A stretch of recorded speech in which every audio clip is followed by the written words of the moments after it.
Hey, this is Kristin. And this is Aaron. And this is the Drive Mode Show. Welcome. What are we doing today? So I want to talk about off-roading. And my first question to you is, when you think about off-roading vehicles, what brands do you think of? Good question. See the excitement? Because I like off-roading. I know you do. So I don't think it matters who you ask. The first name that comes out with off-roading is going to be Jeep. That's right. So just this past week or 2 weeks ago, we had a Zoom call with Mercedes. And Mercedes is a name that I would not have thought of for off-roading, but they have a ton of off-road features for their SUVs.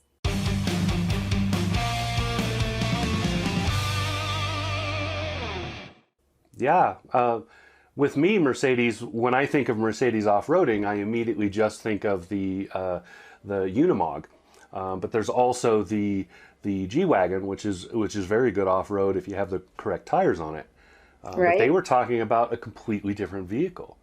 So tell us more about that, because you were on the whole call. That's your first thing. I wasn't there for the whole thing.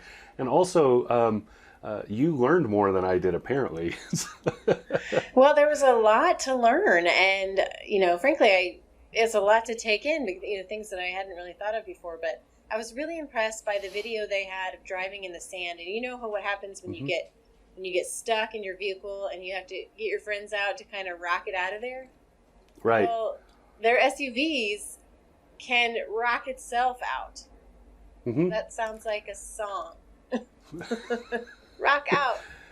Rock your the middle, car rock actually your middle, rocks itself. out. I'm trying to remember the free drive assist, and this product specialist called it the Hail Mary. If you're stuck, you can activate this feature and it rocks the car out.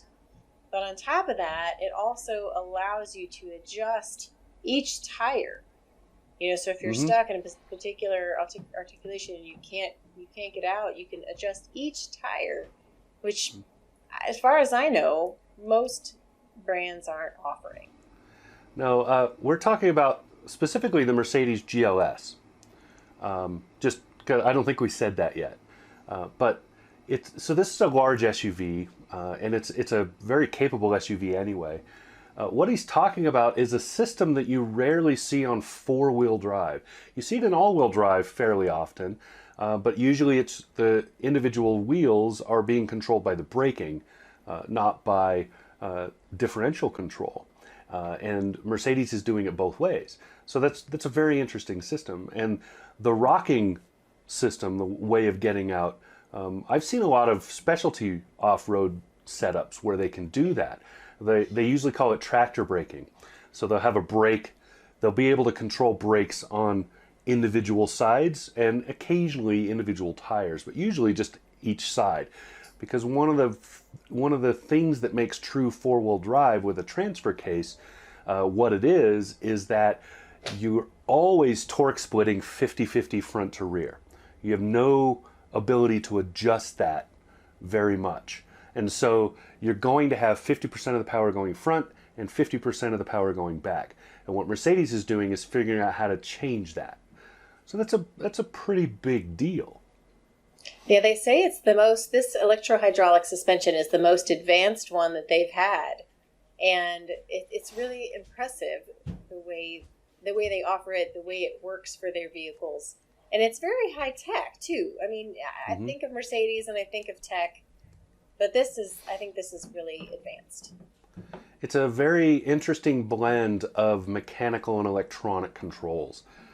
And, even if you're not an off-road person, if that's not your thing, if you just want a smooth ride, I think that this kind of suspension, I know that this kind of suspension offers a really smooth ride for just anybody who's driving it at any time. Yeah, because once you have control of each individual wheel, as well as the suspension on that wheel, then you can control everything. So they're load leveling around corners and all kinds of things. Can you tell us more about that? Because that part kind of cut out when I was trying to listen, but it was something about this going around a corner without any body tilt. So I think what you're talking about is the active curve system. What this SUV does is that it's got 5 processors and 20 sensors that scan the road around you, and it adjusts each tire 1,000 times per second. For, as I said, 1,000 times per second. And I was blown away for a comfortable ride, so that as you go into the curves, you won't feel jostled. And then the Sport and the Sport Plus mode will give you a little bit of a tighter suspension, depending on where you're driving and what kind of ride you want. So to put that into perspective, 1,000 times per second is roughly, wow, that's a lot of math. I was told there'd be no math. That's somewhere around 12 times faster than the frame rate of this video. So that gives you an idea. Or if you're into video games, I usually play video games at somewhere around 60 frames per second, and you're between 60 and 70, and this is 1,000. So, and this is a mechanical change. It's not just electronics. So that's amazing that they can, that it can not only process that much information. It makes me want to get one just so I can pull the processor out and hook it up to my computer and use it for graphics. but it's computer on wheels, right? Right. It's able to control the vehicle's pitch and yaw basically around a corner. That's amazing. Yeah. Now you said you drove the G-Wagon, right? Yes. Which we think of, you think of taking that in lots of different places and taking it on safari or, what was that like to drive? Well, as soon as I had it, I immediately took it off the road because, it's the Hollywood persona first. But to me, that's not why I like it. I don't like it because rap stars and Arnold Schwarzenegger own the thing. I like it because it is legendary for its off-road ability. And so the G-Wagon has an interesting all-wheel drive, four-wheel drive setup. So it's kind of almost a meld between the two. It's not pure four-wheel drive, and it's not really pure all-wheel drive. It's kind of both, and it has a lot of capability. The only thing holding me back using it was that it had these very, very street tires. It did not have aggressive, soft, knobby tires on it. Otherwise, I would have done way more than I did. But as it was, it's amazingly capable. Just the way that they control slip and movement on those wheels, and then the amount of reach that you had, looking at it, you have no idea that it has that kind of reach, that it can push those tires that far down to grab onto things and move it. And then just watching video that I was taking for note taking, it was terrible quality video. I just set up a camera and drove past it. I didn't do anything to control, glare off the lens or anything. I was just trying to watch what was happening. And I could see when I was hitting, this big divot in the road, so the tire was floating over it and stuff, over this dirt roadway. I could see that tire, as soon as it came off the lip of that and was free floating, it stopped.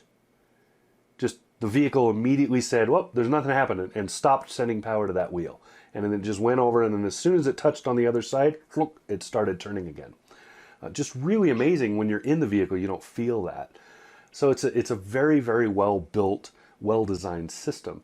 I've had some others, the GLB and stuff, that were pretty good off-road. If you're doing light off-road, maybe some medium duty, but if you're doing light off-road, just driving the dirt road that's a little bit rough to get to the lake or something like that, more than capable of that. But yeah, and it's not surprising that Mercedes is a big deal, right? It's not surprising that Mercedes puts out a great car. I mean, we know that they put out great vehicles, but it did surprise me. Some of the things that they've done with the hydraulics, the suspension, some of the modes. I think that kind of blew me away. Things I didn't know about these SUVs. Yeah, it's surprising how much technology they're putting into them beyond what we think of as technology. So we're used to the technology being that, we can talk to the infotainment, we have maps to wherever we want to go, we can bring up anything we want on maybe the driver information screen. We can find out when our next oil change after the next and the next oil change is. You know, you can do a lot of things with vehicles now. Those are the hands-on technologies we think about because they're in front of us. But the little technologies that happen underneath, that happen out of your sight, you know, that are happening all the time that you don't know about. Mitsubishi's technology for all-wheel control, so their all-wheel drive system, it's brilliant, and it's the most stable on snow and ice I've ever been in. But you don't notice it because you're just using it. You know, you didn't have to push a button, you didn't have to pull a lever, you didn't have to do anything to make that happen. It just happened. And this Mercedes setup is the same thing. It's just going to happen. You're going to know about it because it was in the brochure when you bought it. Right. But that's it. It's the hidden, quiet technology that's really doing a lot for you that you have no idea. You know, it's out there. You're not thinking about it. There's your headline: the hidden, kinds. Quiet technology. Those are the best kinds of technologies because those are the ones that really facilitate things. So, yeah. Good job, Mercedes. We're looking forward to driving these off-road. Heck yeah. This is Kristin. And this has been Aaron. And this was the Drive Mode Show. Thanks for watching. And don't forget to subscribe.